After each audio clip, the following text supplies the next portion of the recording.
So good morning everyone and I welcome you all to Saurabh Pandey UPSC YouTube channel के अंदर। सो आज के current affairs का जो सेशन है, आज के टॉपिक्स डिस्कस करते हैं। देखो ठीक है, तो आज जो टॉपिक्स हैं उनको देख लेते हैं। The first topic is about inter continental ballistic missile, ICBM जिसे बोलते हैं।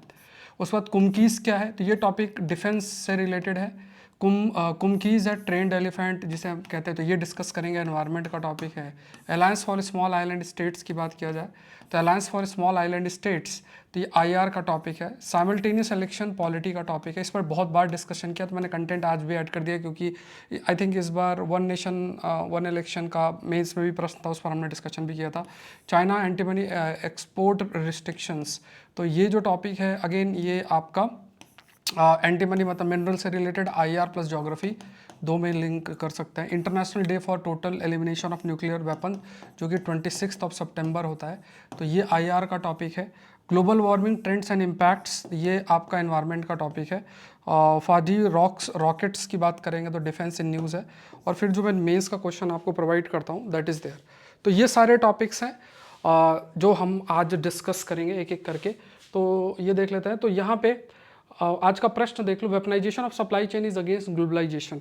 सो देखो, इसको आपको एलुसिडेट करना विद एग्जांपल बताना है। और आपको याद होगा तो सप्लाई चेन के कंटेक्स्ट में इस बार भी प्रश्न जो है यूपीएससी ने पूछा हुआ था, तो हम लोगों ने उस टॉपिक को डिस्कस किया था। मैं क्योंकि अभी कंटेंट कोर्स का भी चल रहा है और ये भी चल रहा है, तो मैं आपको शो करूंगा अलग अलग लेवल पे कि हम लोग के कितने सारे प्रश्न एग्जाम में पूछे गए हैं। So that will help you to take a better decision making, ठीक है, जिससे आप अच्छा एक डिसीजन ले सकते हो। तो यहाँ पे कोई क्वेरी है तो ये नंबर आप याद रखो 9057921649, और आप अपने आंसर सेंड कर सकते हो Saurabh Pandey UPSC Telegram channel पे।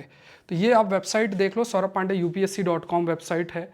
अब इस वेबसाइट के अंदर जितने भी कोर्सेस हैं उनकी आपको जानकारी मिलेगी, ठीक है। उसके अलावा आप ऑल कोर्सेज पे क्लिक करोगे तो सारे कोर्सेज दिख जाएंगे। लैपटॉप में क्लासेस करनी है तो लॉगिन जो है बटन आपको प्रेस करना है, और अगर ऐप डाउनलोड करना है तो आपको ध्यान में रखना है तो यहाँ पे आप याद रखना सौरभ पांडे UPSC.com वेबसाइट, इस पर फिर जाके सारे कोर्सेज मिल जाएंगे। या फिर सौरभ पांडे CSE ऐप आप डाउनलोड कर सकते हैं। ये निबंध का है, कल 2 लेक्चर मैंने और डाल दिए हैं निबंध ये सॉरी इथिक्स एंड इंटीग्रिटी का 2 लेक्चर और आ गए, नोट्स मैंने सारे डाल दिए हैं।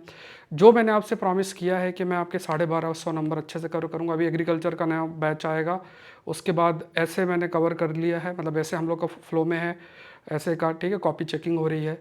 उसके अलावा इथिक्स एंड इंटीग्रिटी जो प्रॉमिस किया था वो मैंने करा दिया है, वो मतलब 2 लेक्चर और डाल दिए। टोटल 5 लेक्चर हो गए हमारे, 5 और 3 लेक्चर मैंने आरसी रिपोर्ट के डाल दिए। टोटल 8 लेक्चर हैं और लगभग 100 के ऊपर पेजेस के नोट्स हैं इथिक्स एंड इंटीग्रिटी के, वो मैंने डाल दिया। मतलब आप जब ज्वाइन करोगे आप देख सकते हो। अब इसमें आपको अपना डिसीजन मेकिंग करना, मैं ज़्यादा नहीं बोलूँगा, ठीक है। उसके अलावा ये निबंध का है वो चल रहा है, 50 ऐसे, मॉडल ऐसे, वीडियो लेक्चर और इवेल्युएशन ऐसे का वो भी इंक्लूडेड है। ये आप डाउनलोड कर लेना, ये ध्यान में रखना, ठीक है। तो शुरू करते हैं, पहला जो टॉपिक है उसको डिस्कस करते हैं एक एक करके। और again these topics are important also, और एक एक करके, ठीक है, चलो डिस्कस करते हैं। सो यहाँ पे जो फर्स्ट टॉपिक है, this topic is again intercontinental ballistic missile, ठीक है। यहाँ पे आप देख लो that is intercontinental ballistic missile, first topic है ये। और ये लॉन्ग रेंज मिसाइल है जिसको डिलीवर किया गया। जनरली जब हम इंटर कॉन्टिनेंटल मतलब जैसे मान लो जो रेंज है वो हायर होती है, जनरली 5000 के ऊपर होती है, और जैसे इंटर कॉन्टिनेंटल एक कॉन्टिनेंट से दूसरे, मान ली जनरली जो एक डिस्टेंस है वो मोर देन 5000 रहती है, तो लॉन्ग रेंज मिसाइल है। और इसका रेंज 5500 किलोमीटर है, लगभग 24000 किलोमीटर पर आवर इतनी स्पीड आपकी है। और मोबाइल लॉन्चर यूज़ हो सकता है, सबमरीन से लॉन्च हो सकती है। मोबाइल लॉन्चर मतलब उस लॉन्चर को एक जगह से दूसरी जगह लिया जा सकता है। चाइना ने अभी रिसेंट इसकी टेस्टिंग आपकी की है, ये है एक पॉइंट आपको ध्यान में रखना है। और अपनी कैपेबिलिटीज़ को शो किया। भारत ने भी अपनी कैपेबिलिटीज़ जो है वो डेवलप कर ली हैं। तो भारत ने भी ऐसा मिसाइल टेक्नोलॉजी डेवलप की है, अगर आपको याद हो, एग्जैक्ट नाम मुझे याद नहीं आ रहा, बट MIRV टेक्नोलॉजी थी जिसमें हम एक साथ मल्टीपल टारगेट को हिट कर सकते हैं, ये है। और हम क्योंकि चाइना का मैक्सिमम डेवलपमेंट आपका ईस्टर्न रीजन में लोकेटेड है, तो वहाँ पे डायरेक्टली आप चाहो तो मतलब क्योंकि ईस्टर्न रीजन में तो हम वहाँ रीच कर सकते हैं, चाइना के किसी भी जो है सिटी को टारगेट किया जा सकता है। बट यहाँ पे जो डेवलपमेंट है वो चाइना में की टेस्टिंग हुई है, इस वजह से हम इसको डिस्कस कर रहे हैं। US की बात करोगे तो यहाँ पे मिनटमैन 3 टेस्ट लॉन्च है, वो भी एक तरीके से शो कर रहा है कि जो US भी है वो अपने न्यूक्लियर फोर्स को डेवलप कर रहा है। रशिया की सरमाट मिसाइल टेस्ट है, ये भी है। तो ये आप याद रखना, चाइना ने अपना ICBM टेस्ट किया है, यूएस देखोगे तो मिनट मैन करके है, मिनट मैन जो है उसके बाद रशिया की है तो सरमाट मिसाइल टेस्टिंग है। अब इसमें देखो ये जो मिसाइल होती है इनका क्यों थोड़ा सा कहा जाता है, ये डेटरेंस का काम करती हैं। डेटरेंस, एक तो न्यूक्लियर वेपन को एक जगह से दूसरी जगह लेके हिट कर सकती हैं, तो एक तो डेटरेंस का काम करती है, मतलब सामने वाले को ये पता है कि यार अगर हमने हिट किया तो वहाँ से भी जवाब आएगा। ग्लोबल पावर डायनेमिक्स की बात करें तो इंटरनेशनल रिलेशंस की है ना, तो ग्लोबल पावर डायनेमिक्स तो वो भी like that is also going to change, और मिलिट्री अलायंस डेवलप किया जाएगा। पता है कि यार इसके पास ये मिलिट्री पावर है तो और भी साथ में अपनी मिलिट्री कैपेबिलिटीज़ को डेवलप करना चाहेंगे। आर्म्स कंट्रोल की बात किया जाए, ये भी फैक्ट है। फिर उसके बाद यहाँ पे डिजिटल टेक्नोलॉजी है, Northrop Grumman's redesign initiative for target vehicles, तो ये भी आपको याद रखना है, that is Northrop Grumman's redesign initiative for target vehicles. तो कुल मिला के जो फ्यूचर ट्रेंड है, मतलब किस तरीके से आप टेक्नोलॉजी डेवलप कर सकते हो टारगेट करने के लिए, एंड धीरे धीरे जो देश हैं वो भी अपनी जो कैपेबिलिटीज़ है उसको इंक्रीज़ करते रहेंगे कि वो ऐसे मिसाइल्स को डेवलप करें और अपनी कैपेबिलिटीज़ को इंक्रीज़ और इन्हांस करें। दूसरा टॉपिक देख लेते हैं, कुमकीस। ये सब टॉपिक्स अगर आप देखोगे तो आपके पब्लिश हुए हैं। कुमकीस की बात करोगे तो ये भी आपको न्यूज़ वाले पेज मिलेगा, और सब आज के ही हैं। इंटरनेशनल इशू जो आता है हिंदू का, उसको हम डिस्कस करते हैं क्योंकि उस पर सब कुछ होता है। कुमकीस की बात करोगे तो ये ट्रेंड एलिफेंट, जैसे आप इमेज यहाँ पे देखोगे, फॉर इमेज आपको दिख रही थी, इट्स अ ट्रेंड एलिफेंट जो कि यूज़ किया जाता है for managing wild hertz and mitigating human elephant conflict. क्या मतलब हुआ कि जैसे जनरली जैसे जो इंसान और एलिफेंट के बीच में जो कन्फ्लिक्ट है, एलिफेंट्स कई जगह रीच करते हैं, डिस्ट्रॉय करते हैं, तो उनको रोकने के लिए कुमकीज़ जो हैं, जो ट्रेंड एलिफेंट्स हैं, उनको एक सजेशन आपका दिया गया है। और मेनली कहाँ पे, मेनली कर्नाटका के अंदर, कि जो जैसे मान लो एलिफेंट है और एलिफेंट अगर अटैक करता है तो उससे बचाया जा सके। मेनली ह्यूमन एनिमल कन्फ्लिक्ट को रोकने के लिए इसको कहा जा रहा है, इसको एक कदम के रूप में बताया जा रहा है ह्यूमन सेटलमेंट को बचाने के लिए, क्रॉप्स को बचाने के लिए। कल्चरल सिग्निफिकेंस भी है, like integral in festival and traditional events. मतलब ऐसा नहीं कि इसको हम सिर्फ ह्यूमन एनिमल कन्फ्लिक्ट के कंटेक्स्ट में यूज़ करते हैं, मतलब इसका एक अलग से इंपॉर्टेंस भी है। इंपॉर्टेंस इन द सेंस कि जो एक प्रकार से कई फेस्टिवल्स में आप देखोगे तो वो उनमें भी इनका इस्तेमाल जो है वो किया जाता है। चैलेंजेस कई सारे हैं। चैलेंजेस अगर आप देखोगे, लाइक हेल्थ इश्यूज़ हैं, लाइक प्रॉपर केयर ज़रूरी है, जो एलिफेंट है उसकी ट्रेनिंग प्रॉपर ज़रूरी है, पब्लिक परसेप्शन भी है, इथिकल ट्रीटमेंट, मतलब ये भी होता है कि यार आप एलिफेंट को इस तरीके से इस्तेमाल कर सकते हो, क्या ये सही है कि नहीं सही है, ये चीज़ भी आपकी देखा जाता है। फिर इस प्रोग्राम को एक्सपेंड करने की बात की जा रही है, टेक्नोलॉजी को भी इंटीग्रेट करना, मतलब डिवाइस और ड्रोन को इस्तेमाल करना, ठीक है, डिवाइस और जो ड्रोन है उसको आपका इस्तेमाल करना।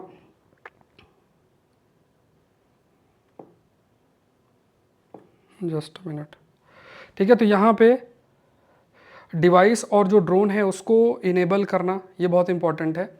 मतलब ऐसा नहीं कि हम कुमकिस से ही जो वाइल्ड एलिफेंट है उसको रोकने का प्रयास कर रहे हैं।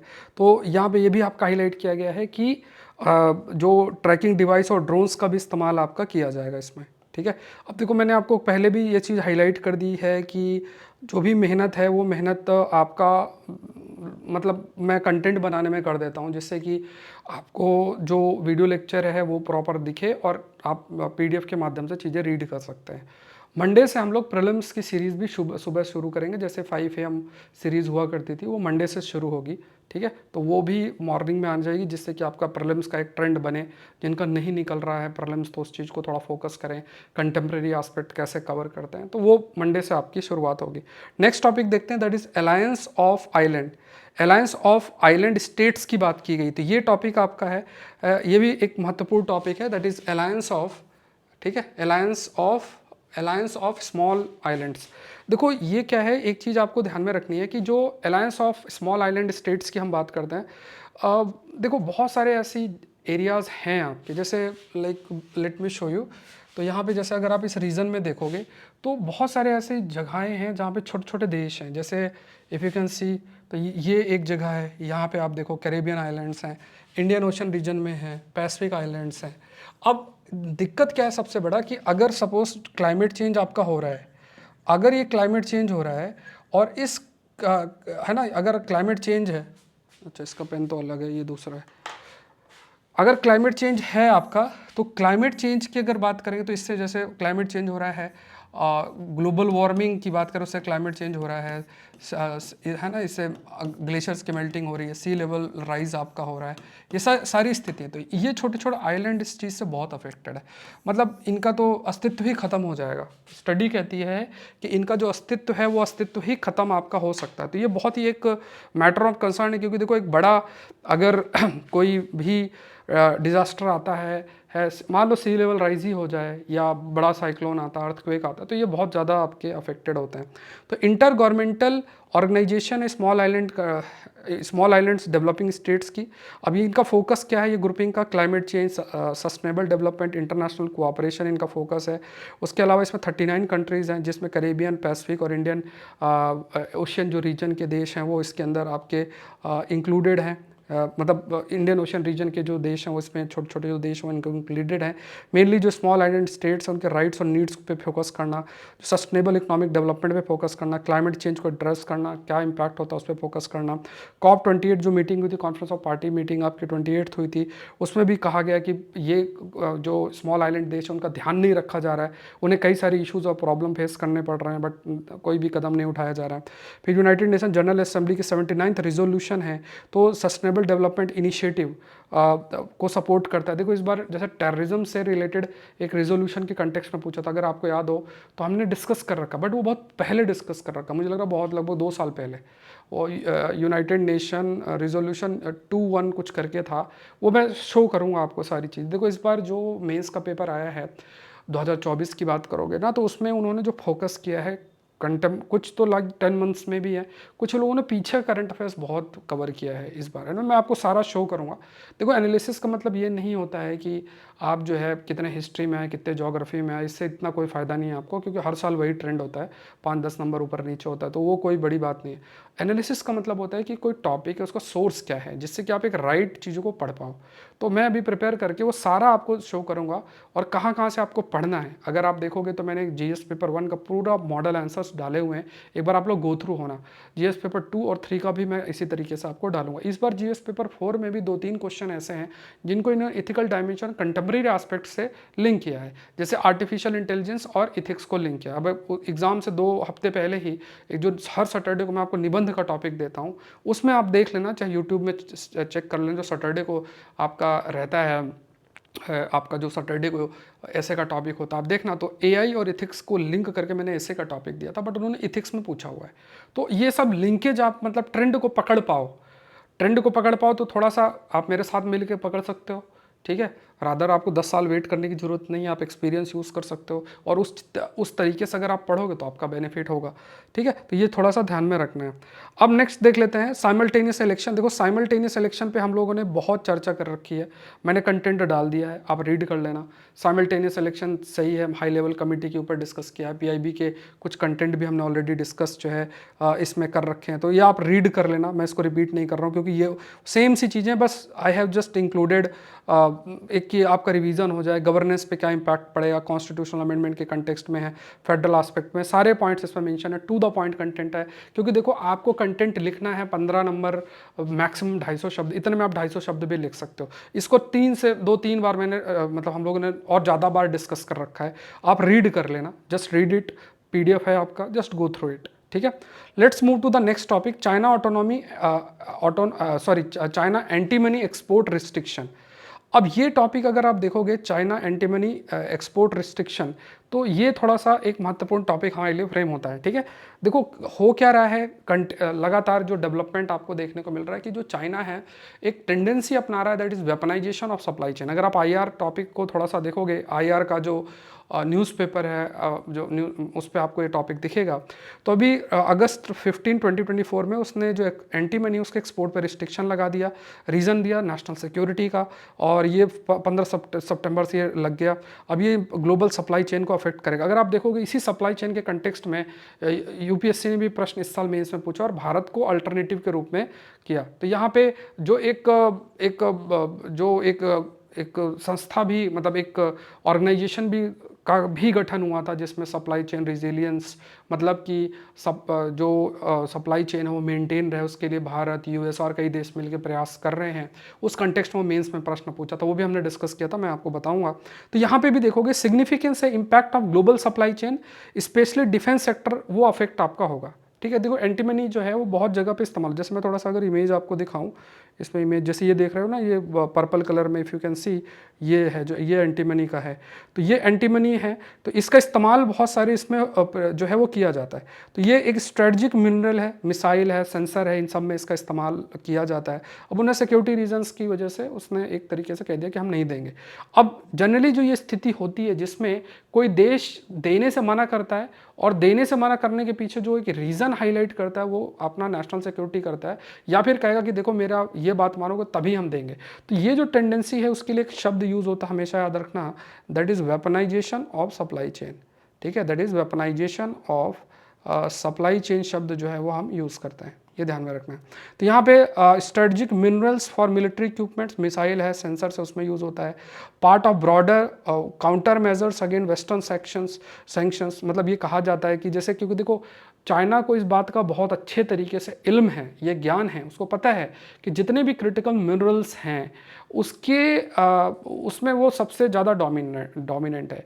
और टेक्नोलॉजिकल अगर एडवांसमेंट किसी देश को करना तो उसे क्रिटिकल मिनरल्स की ज़रूरत पड़ेगी।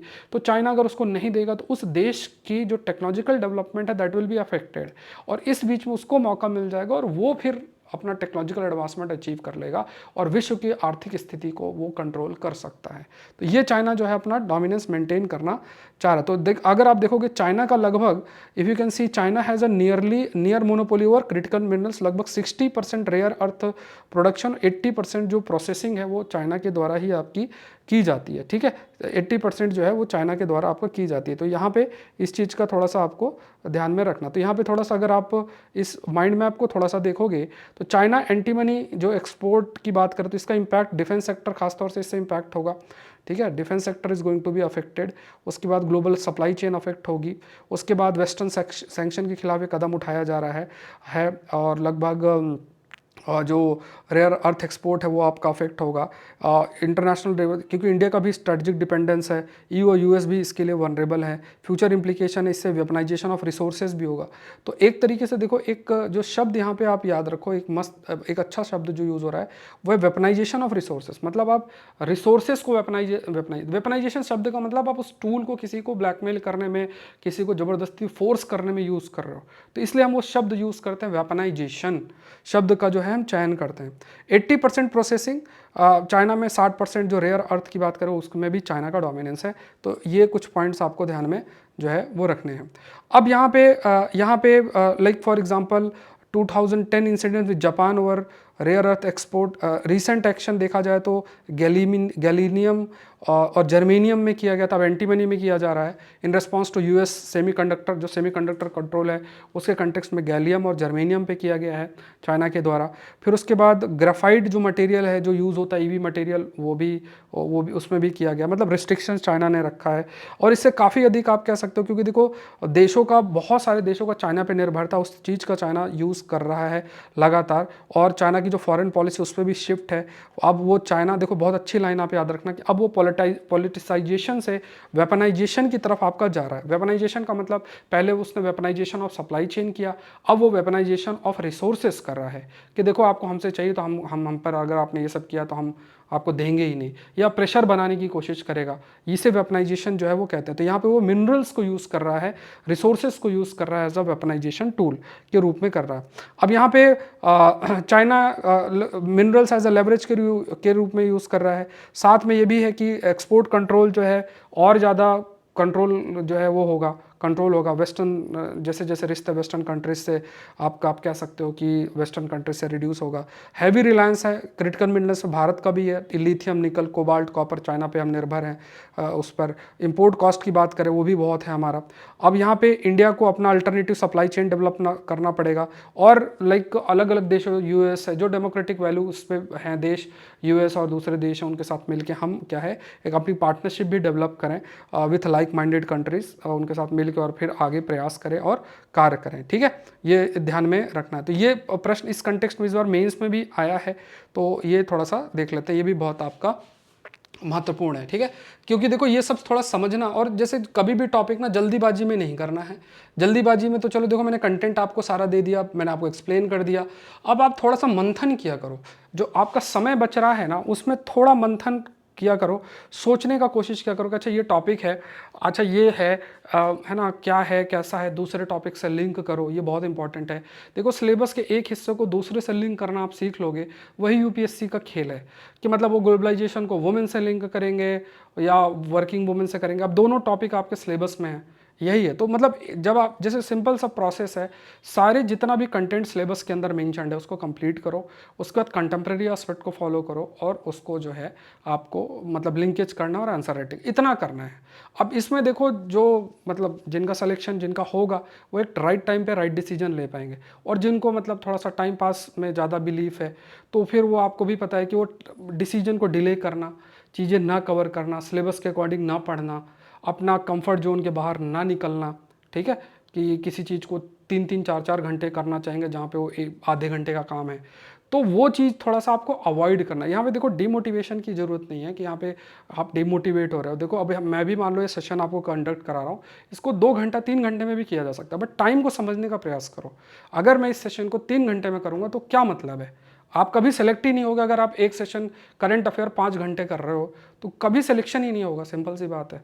तो मुझे भी पता है कि फिर मैं आपको कंटेंट उस तरीके का दे के और इतना ज़्यादा समय दे के आपको समझाऊंगा भी, तो उससे क्या मतलब है कि एक एक चीज़ लिख लिख के देखो अब ये होने वाला है, फिर कहानी सुनाऊं, फिर वो जो ट्रेंड है। देखो टेक्नोलॉजी के जब हम पढ़ते हैं टेक्नोलॉजी का यूज़ करके तो इन चीज़ों को अवॉइड किया जा सकता है। आपके पास ये मौका है कि भाई वो कंटेंट को आप 2 बार 4 बार 10 बार सुन लो, एक बार समझ में नहीं आया, 2 बार समझ में नहीं आया, तीसरी बार आ जाएगा। तो वो समय लगेगा कि आप प्रिपरेशन के किस स्टेज पे हो। ठीक है, तो प्रिपरेशन के किस, अब अगर सही कंटेंट पढ़ोगे हो सकता है 4 महीने में आप 3-4 महीने लग जाए आपको थोड़ा लाइन मतलब थोड़ा उस कंटेंट को के थोड़ा सा अपने आप को तैयार करने में, बट वो 3 महीने बाद भी आप सही डायरेक्शन में जाओगे। बट अगर आप कंफर्ट जोन को ध्यान में रखते हुए जाओगे तो फिर आपको भी पता है कि फिर आप आउटपुट नहीं मिल पाता है। चलो नेक्स्ट देखते हैं, international day for total elimination for nuclear weapon, ये एक टॉपिक है। और क्योंकि आज 26 सितंबर है और ये इंटरनेशनल मतलब ये डे है, total elimination for nuclear weapon day है, तो यहाँ पे आपको ध्यान में रखना है। तो एक इससे पहले मैं एक कंटेक्स्ट आपको दे देता हूँ। देखो एक कंटेक्स्ट थोड़ा माइंड में रखो। देखो आपके पास एक ट्रीटी है जिसे हम नॉन प्रोलिफरेशन ट्रीटी बोलते हैं, 1960s में आई थी ये 67 68 के अंदर। भारत इसका सिग्नेटरी नहीं है, क्यों? क्योंकि इसमें एक क्लॉज है कि जो भी यूनाइटेड नेशन सिक्योरिटी काउंसिल के परमानेंट मेंबर है they can have the nuclear weapon, बाकी नहीं कर सकता। अब ये तो बहुत ही डिस्क्रिमिनेटरी अप्रोच है। ये क्या बात होती है, अगर आपको खत्म करना है तो सबको मतलब किसी को अलाउ मत करो। ये क्या है कि यूनाइटेड नेशन सिक्योरिटी काउंसिल के परमानेंट मेंबर जो है वो बहुत महान है तो वो रख सकते हैं, बाकी नहीं रख सकते। अजीब सा मतलब क्लॉज है, कौन ही मानेगा। अब हमारा रिलेशन चाइना के साथ अच्छा नहीं है, अब वो चाइना न्यूक्लियर वेपन रखे, हम नहीं है, तो वो तो हमारे फिर आप पता है किस टाइप का काम प्रेशर बनाएगा। तो ये यहाँ पे क्या है कि इसका फोकस क्या है, अगर देखोगे तो जो फोकस है आपका टोटल न्यूक्लियर डिसआर्मामेंट, और ये एक इसमें की डॉक्यूमेंट है that is treaty on prohibition of nuclear weapon. यहाँ पे जो ट्रीटी है like non proliferation on nuclear weapon, non proliferation मतलब न्यूक्लियर वेपन का बहुत ज़्यादा इस्तेमाल ना हो, इसका एक्सपेंशन ना हो। अब यहाँ पे जैसे कई सारी चीज़ें हैं जो फोकस करना भी, जैसे यूक्रेन वॉर, इजराइल फिलिस्तीन कन्फ्लिक्ट, क्लाइमेट चेंज, इन सारी चीज़ों को देखना है। अब देखो अभी ये भी स्थिति है, रशिया बार बार कह रहा है कि देखो दूसरे वेस्टर्न कंट्रीज़ बार बार यूक्रेन की मदद कर रहे हैं, दूसरे न्यूक्लियर देश यूक्रेन की मदद कर रहे हैं, हम भी करेंगे, इस टाइप का कह रहा है। तो इन्फ्लुएंस ऑफ न्यूक्लियर वेपन की बात करें तो threats and use of nuclear weapon है ना, जो थ्रेट है और यूज़ है न्यूक्लियर वेपन का वो इंटरनेशनल रिलेशन को अफेक्ट करेगा। तो यहाँ पे कुछ चीज़ें हमें फोकस करनी पड़ेगी। न्यूक्लियर डिसआर्मामेंट का मतलब जो न्यूक्लियर वेपन है उनको रिड्यूस करना, उसको ख़त्म करना, ग्लोबल पॉलिटिकल कंटेक्स्ट को देखना, और उसमें जो न्यूक्लियर स्टेट्स हैं मतलब ये भी देखना ना कि जो जिनका न्यूक्लियर वेपन है वो चीज़ों में पार्टिसिपेट ही नहीं करते। जो भी कदम उठाया जाएगा डिसआर्मामेंट या न्यूक्लियर वेपन की ख़त्म करने के लिए कदम उठाया जाएगा उसमें वो पार्टिसिपेट ही नहीं करते। तो ये एक है। अगर इस ट्रीटी की बात करें जो न्यूक्लियर वेपन ये जो ट्रीटी है TPNW, जिसे treaty on prohibition of nuclear weapon कहते हैं, तो ये आपका 26 सितंबर को सेलिब्रेट की जाती है as the international day for total elimination of nuclear weapon. Nuclear disarmament में इसका फोकस है, क्योंकि देखो इसका बहुत एक जगह कहीं पर न्यूक्लियर अटैक हुआ तो वहाँ वहाँ का पूरा क्लाइमेट, इंसान सब खत्म हो जाएंगे, पता है। और वो जनरेशन आफ्टर जनरेशन, जैसे हिरोशिमा नागासाकी की स्थिति आप देखो कि कई शारीरिक डिफेक्ट जो है वो देखने को मिले हैं। तो यहाँ पे न्यूक्लियर डिवीज़न है जहाँ पे nuclear armed state versus non nuclear states हैं, ये चीज़ देखने को मिल रही है। कुछ जैसे देखो क्या होता है कि जो न्यूक्लियर आर्म्ड स्टेट है वो सपोर्ट एक को करेंगे, तो दूसरा जो नॉन न्यूक्लियर स्टेट, जैसे आप नॉर्थ कोरिया की बात करो, नॉर्थ कोरिया ने एनपीटी साइन की थी, तो उसके बावजूद भी फिर उसने डेवलप करना शुरू कर दिया। ईरान की बात करो, वो भी सेम सी चीज़ कर रहा है, वो भी न्यूक्लियर वेपन डेवलप, क्योंकि उसको अपना कि भाई सामने वाले न्यूक्लियर वेपन है उनके पास, तो हम भी रखें, डेटरेंस का काम करेगा, सामने वाला डर करेगा और इससे शांति जो है वो शांति मेंटेन, मतलब एटम फॉर पीस बोलते हैं। फिर इसके बाद बैन डेवलपमेंट्स टेस्टिंग प्रोडक्शन, इस ट्रीटी की बात करें तो ना आप न्यूक्लियर वेपन बना सकते हो, ना इसकी टेस्टिंग कर सकते हो, ना प्रोडक्शन कर सकते हो, ना इसको स्टोर कर सकते हो, ना यूज़ कर सकते हो। तो पूरे तरीके से न्यूक्लियर जो डिसआर्मामेंट करना, मतलब उनका खात्मा करना। तो लगभग जुलाई 2024 तक 70 स्टेट पार्टीज है, 27 सिग्नेटरी है, ठीक है। तो मतलब आप ये मानो कि 27 है सिग्नेटरी, बट उन्होंने रेटिफाई नहीं किया। रेटिफाई का मतलब आपने साइन तो कर दिया, बट आपके देश के अंदर उस पार्लियामेंट के माध्यम से उसको इंप्लीमेंट आपका नहीं किया गया। तो यहाँ पे जो न्यूक्लियर वेपन स्टेट्स हैं और उनके एलाइज सबसे ज़्यादा रेजिस्ट करते हैं। अगर आप यूएस चाइना को बोल दो कि यार न्यूक्लियर वेपन खत्म करो, तो नहीं करेंगे। अगर वो नहीं करेंगे तो सामने वाले देश भी नहीं करेंगे, मान लो चाइना नहीं करेगा तो भारत भी नहीं करेगा, क्योंकि उसको भी तो अपनी सिक्योरिटी देखनी है। तो यहाँ पे जो न्यूक्लियर नॉर्म्स की बात करें तो यहाँ पे रीडिफाइन करना न्यूक्लियर वेपन, है ना, यहाँ पे रीडिफाइन करना, जैसे केमिकल और बायोलॉजिकल वेपन की तरह इसको रीडिफाइन करना, है ना, और प्रयास करना कि बहुत सारी चीज़ें जो हैं की जाती है न्यूक्लियर वेपन डेवलप करने के लिए, तो उसको भी अपने डोमेन में इंक्लूड करना। फिर है ना, और उसके बाद ये कई सारे इंटरनेशनल स्टेप लेना जिसके माध्यम से इस ट्रीटी को और अच्छे तरीके से एनफोर्स जो है वो आपका किया जा सके, ये भी है। फिर कई सारे भारत है वो इससे आउट है, क्योंकि देखो भारत का मानना है कि एनपीटी डिस्क्रिमिनेटरी, जैसे मैंने आपको बताया कि एनपीटी में ये चीज़ मेंशन है जो न्यूक्लियर नॉन प्रोलिफरेशन ट्रीटी की, भाई जो यूनाइटेड नेशन सिक्योरिटी काउंसिल के परमानेंट मेंबर हैं वो रख सकते हैं। अब चाइना तो हमारा दुश्मन है, तो उसमें फिर मतलब एनिमी कंट्री रख सकता, हम नहीं रख सकते, तो वो फिर डिसएडवांटेज बहुत बड़ा जो है वो आपका होगा, ठीक है। तो ये माइंड मैप के माध्यम से आप इस चीज़ को रिवाइज कर लेना। नेक्स्ट देखते हैं global warming trends and impact. ये अगर आप देखोगे तो ये एक टॉपिक आपका है, इसको थोड़ा सा देख लेते हैं। यहाँ पे देखो वर्ल्ड में जो टेम्परेचर है लगातार बढ़ रहा है, एनवायरनमेंट का महत्वपूर्ण टॉपिक है।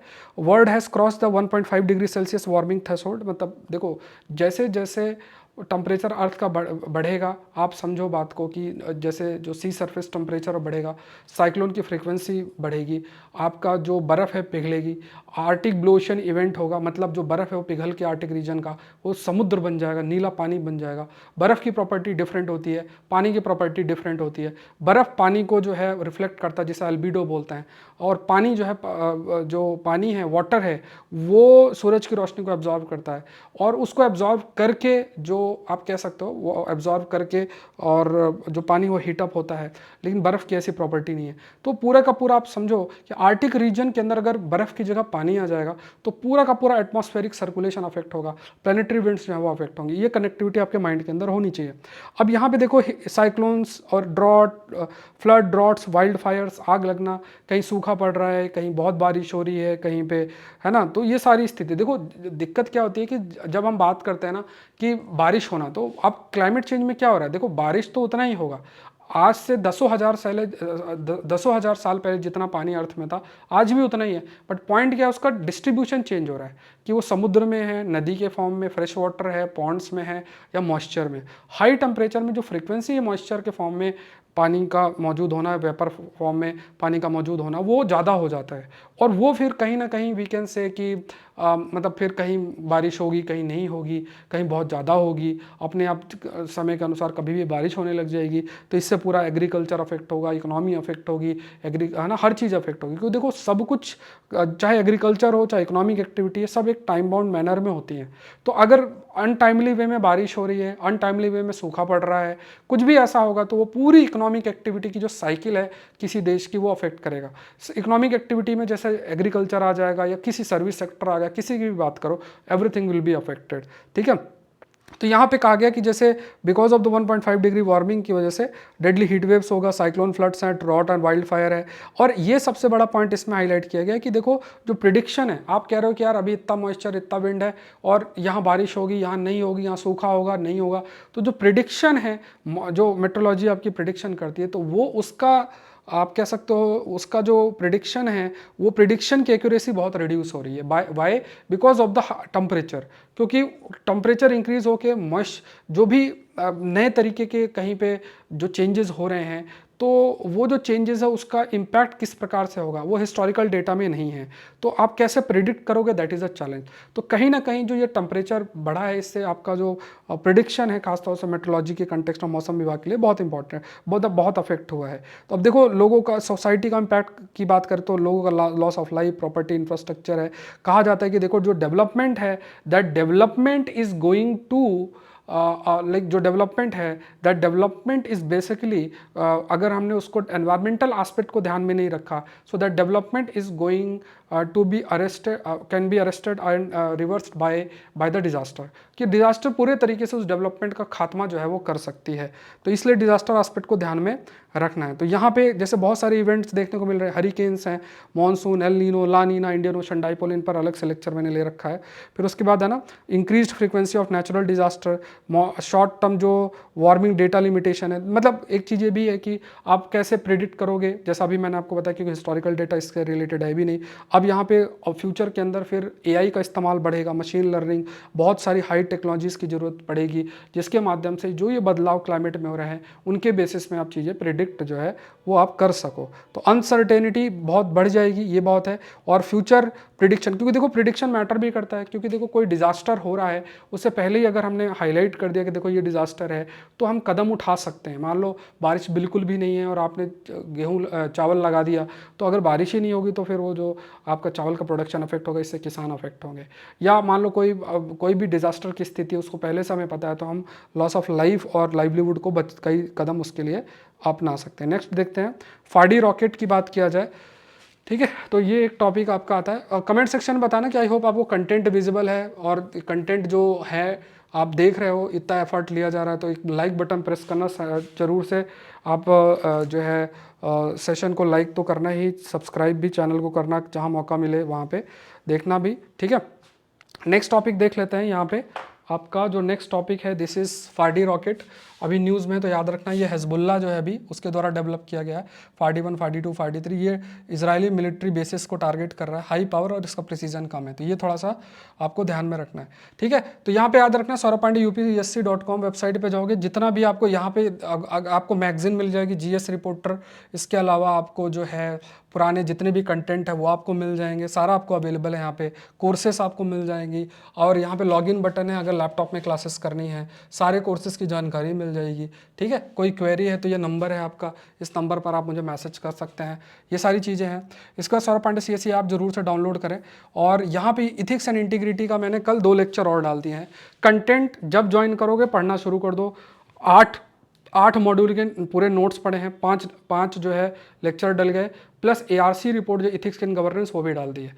अब आपको डिसाइड करना है कि आप इसको कब करना चाहते हो। आज करना चाहते हो तो आज कर लो, लेकिन दिसंबर से पहले ऐसे इथिक्स ऑप्शनल, सोसाइटी वाला जो मॉड्यूल है, डिजास्टर मैनेजमेंट वाला मॉड्यूल है, वो सब खत्म करना। मैंने प्रॉमिस किया था, वो मैं करवा रहा हूँ अपने लेवल पे। तो इथिक्स वाला हमारा खत्म हो जाएगा। अब मैं ARC रिपोर्ट करूँगा, उसके बाद फिर ARC रिपोर्ट का भी कंटेंट पूरा तैयार हो गया है और वीडियो लेक्चर्स तैयार हो गए हैं, ठीक है। तो वो मैं अपलोड कर दूंगा और कोर्स लॉन्च हो जाएगा। उसके अलावा फिर करंट अफेयर्स हो रहेगा, उसका नया बैच आएगा, ये सारी चीज़ें हैं। तो अपने प्रिपरेशन का आपकी क्या स्थिति, आपको क्या ज़रूरत है, उस हिसाब से आपको कंटेंट को जो है, आप जो स्ट्रक्चर्ड कंटेंट है उसको देखो और मतलब उसको फॉलो करो और कवर करो, ये बहुत इंपॉर्टेंट है। जैसे जैसे आपका ज्ञान बढ़ेगा, आप फिर चाहो तो कुछ चीज़ें अपने हिसाब से ऐड करना चाहो वो कर सकते हो।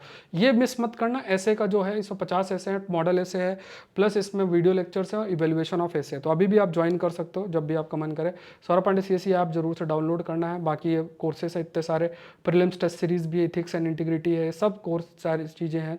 क्वेश्चन देख लो, weaponization of supply chain is against the globalization, आपको लिखना है 10 नंबर पे जरूर से लिखो। अगर आप ऐसे क्वेश्चंस को नहीं लिख पाते हैं तो that is a matter of concern, इस चीज़ के बारे में थोड़ा आपको सोचना चाहिए कि किस तरीके से आप अपने जो लेवल है उसको बढ़ा सकते हैं, इंक्रीज कर सकते हैं। ठीक है, चैनल को जरूर से सब्सक्राइब करें, सेशन को लाइक करें। मिलता है नेक्स्ट सेशन में। Thank you everyone, thank you.